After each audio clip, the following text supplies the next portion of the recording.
श्रोत्यो, ऐकूयात विवेकाची दिवाळी याविषयी प्राध्यापक डॉक्टर नयनकुमार आचार्य यांचे विचार. विवेकाची दिवाळी. अंधारावर करुणी मात उजेड पाडूया, अंधारावर करुणी मात उजेड पाडूया, अज्ञानाला करुणी परास्त ज्ञानदीप उजळूया. श्रोते हो, दिवा छोटा असो की मोठा, तो अंधार पळून लावणारच. किंबहुना जिथे दिवा पेटतो तेथून सारा अंधार नाहीसा होतो. अंधाराची गडद छाया नष्ट होते ती प्रकाशमान अशा दिव्याने. दिव म्हणजे चमकणे, उजळणे किंवा प्रकाशित होणे. ज्यात चमकण्याचे व इतरांना चमकवण्याचे सामर्थ्य असते तो दिवा. याचेच दुसरे नाव ज्योती. ज्योती या शब्दापासून ज्योती शब्द बनला आहे.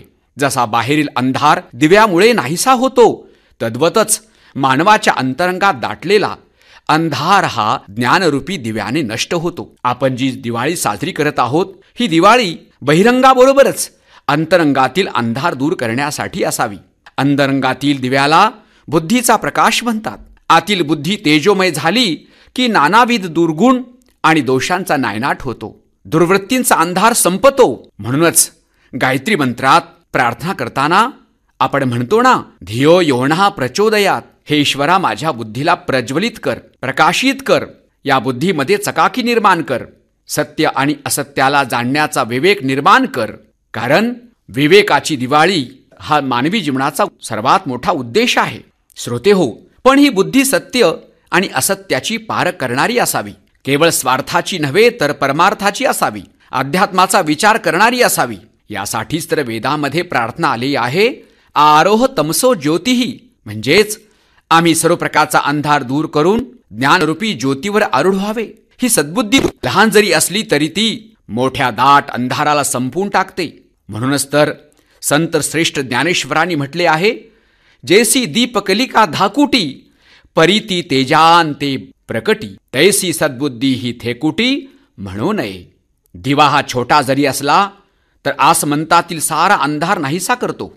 माणसाच्या अंतरंगामध्ये जर शुद्ध ज्ञानाचा प्रकाश पडला तर नाना प्रकारचे दुर्विचार, दुर्गुण आणि दुर्वृत्तींचा नायनाट होतो.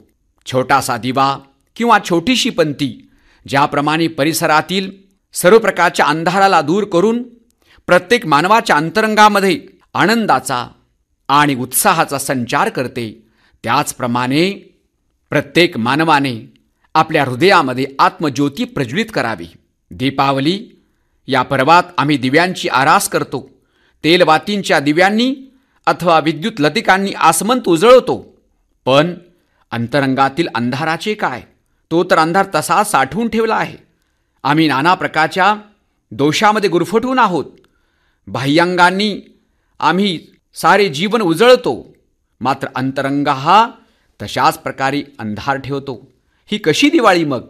यासाठी आत साठलेली अविद्या, त्याबरोबरच काम, क्रोध, लोभ, मोह यांचा अंधार नाहीसा करावयास हवा.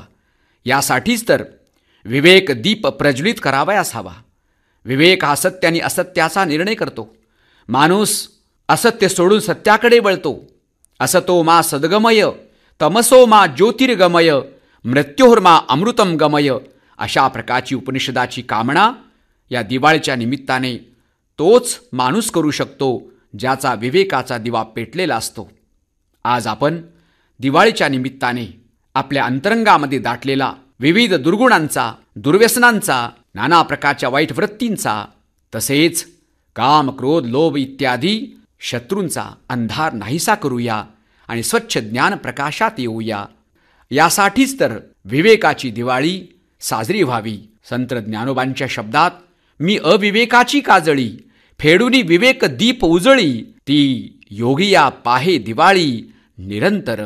प्रत्येकाचे कर्तव्य आहे आता आपण विवेकाच्या दिवाळी. विवेकाची दिवाळी याविषयी प्राध्यापक डॉक्टर नयनकुमार आचार्य यांचे विचार आपण ऐकलेत.